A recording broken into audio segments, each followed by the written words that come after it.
नमस्कार दोस्तों, सभी को मेरी तरफ से नवरात्र की बहुत बहुत शुभकामनाएं और जय श्री राम। जैसा कि आपको पता ही है कि आजकल नवरात्र चल रहे हैं और काफ़ी भक्तिमय वातावरण है। ऐसे में मैं आपके सामने एक बार फिर चर्चा के लिए लाया हूँ एक दोहा जो तुलसीदास जी ने लिखा है और काफ़ी सुंदर है। दोस्तों, दोहा कुछ इस प्रकार है। भक्ति निरूपण विविध विधाना, क्षमा दयादम लता विताना, सम जम नियम फूल फल ज्ञाना, हरिपद रति रस वेद बखाना। बेहद ही खूबसूरती से तुलसीदास जी बता रहे हैं कि भक्ति को हम भक्ति का निरूपण, भक्ति की हम एक्सप्लेनेशन या भक्ति का हम विवरण अलग अलग प्रकार से, विविध प्रकार से करते हैं। इसमें प्रतीकात्मक रूप से तुलसीदास जी कहते हैं कि जैसे एक लता, एक पेड़, एक बेल होती है, उसके अलग अलग अंग होते हैं। जैसे कि जहाँ विस्तार, बेल का विस्तार होता है तो उसे हम वितान बोलते हैं। वितान जो फैला हुआ है। और फिर बेल के होते हैं फूल, बेल में उगने वाले फल, और बेल के अंदर जो पत्तों के अंदर, स्टेम के अंदर, फल के अंदर, फूल के अंदर जो रस रूप में विद्यमान है। तो जिस प्रकार एक पेड़ के, एक बेल के अलग अलग अंग होते हैं और उनकी अपनी अपनी खासियत होती है, इसी तरह से भक्ति भी विविध प्रकार से हम उसका निरूपण करते हैं। तो बताते हुए कहते हैं कि भक्ति निरूपण विविध विधाना, क्षमा। क्षमा जो है ये भी एक भक्ति का रूप है। तो सबसे पहले भक्ति केवल हमें जप करना, पूजा पाठ, आरती करना, ये कर्म कांड है। किसी को क्षमा करना और सब लोगों पर दया करना, ये भी भक्ति है। तो सबसे पहले बल्कि वो यही कहते हैं कि भक्ति निरूपण विविध विधाना, क्षमा, दया, दम। दम आपका इंद्रियों पर नियंत्रण। तो और व्रत में भी यही हम करते हैं। हम अपनी इंद्रियों पर इंद्रियों का नियंत्रण ही तो करते हैं किसी भी व्रत में। तो कहने का तात्पर्य ये है कि सर्वप्रथम यदि हम किसी को क्षमा नहीं कर सकते और हम ये कहें कि हम भक्त हैं, तो वो भी सही नहीं है। भक्ति का आपने पूरी तरह से पालन नहीं किया। और इसी प्रकार दया, तो दया भी अपने आप में भक्ति है। और दम यानी इंद्रियों पर नियंत्रण। दम अर्थात इंद्रियों का समुचित उपयोग करना। यानी कि यदि आप अपनी इंद्रियों का समुचित उपयोग करते हो, नियंत्रण में भी रखना है इंद्रियों को और समुचित उपयोग भी करना है। हर चीज़ का समुचित उपयोग करना ही सम कहलाता है। यानी खाना भी खाना है तो सम मात्रा में खाओ, और उचित मात्रा में नियम अनुसार रहना, नियम अनुसार आचरण करना। सम, यहाँ तुलसीदास जी का सम से मतलब यह है। तो सम, जम, नियम और यम और नियम। यम और नियम अष्टांग योग का एक पार्ट है। ये योग का एक हिस्सा है जिसके बारे में बताया गया है। यम, अहिंसा, सत्य, अस्तेय, ब्रह्मचर्य, अपरिग्रह, यमा। अहिंसा मतलब हिंसा न करना, ये भी भक्ति है। अगर हम किसी प्रकार की हिंसा नहीं करते हैं, अहिंसा, सब प्राणी मात्र के प्रति प्रेम से व्यवहार करते हैं और हिंसा नहीं करते हैं, तो ये है पहला यम। दूसरा जो यम है वो है अहिंसा, सत्य। सत्य, सच बोलना। तो ये तो सबको ही पता है, सच बोलना चाहिए, सत्य का साथ देना चाहिए। ये भी एक प्रकार का भक्ति है। अहिंसा, सत्य, अस्तेय। स्तेय का अर्थ होता है चोरी करना, तो अस्तेय का अर्थ है चोरी न करना। तो चोरी न करना, बुरा आचरण न करना, ये जो है ये भी अपने आप में एक भक्ति है। तो अहिंसा, सत्य, अस्तेय, ब्रह्मचर्य। ब्रह्मचर्य से रहना, ब्रह्मचर्य का पालन करना, अत्यधिक कामातुर न होना, ये भी एक प्रकार की भक्ति है।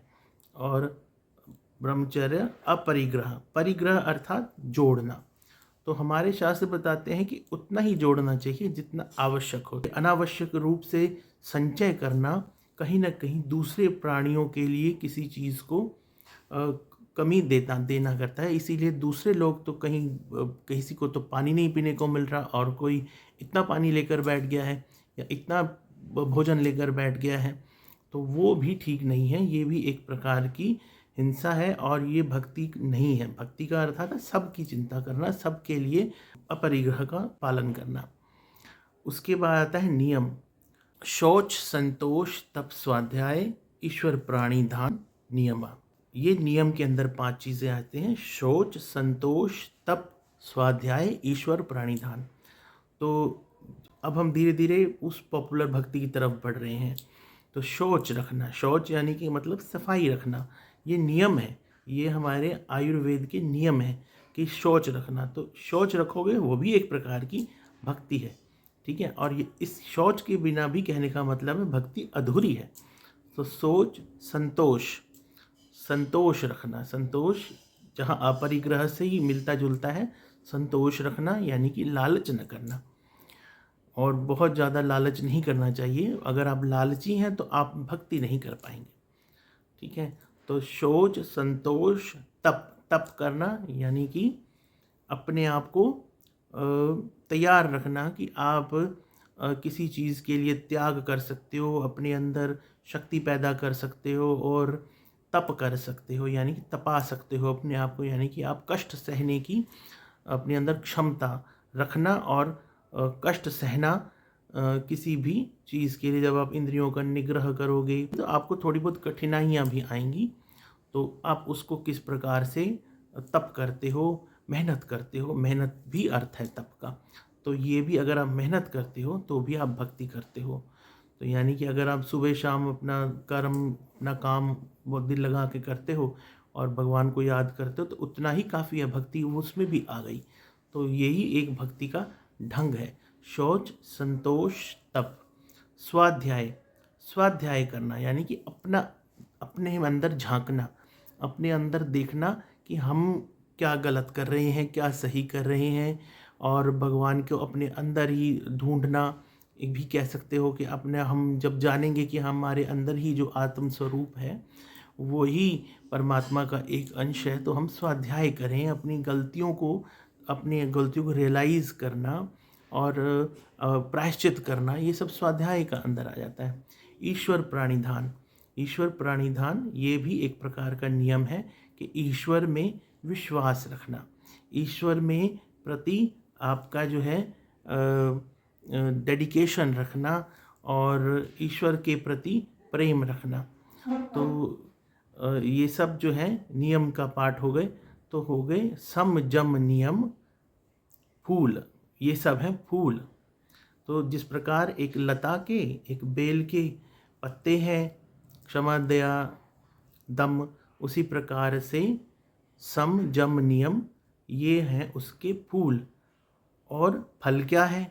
तो तुलसीदास जी कहते हैं कि फल जो है वो ज्ञान है। जब आप अपनी इस प्रकार की भक्ति करते हो तो जो आपको फल मिलता है वो है ज्ञान का। तो भक्ति का जो फल है वो है ज्ञान। तो उस बेल का, उस भक्ति रूपी बेल का जो फल है वो है ज्ञान, ठीक है।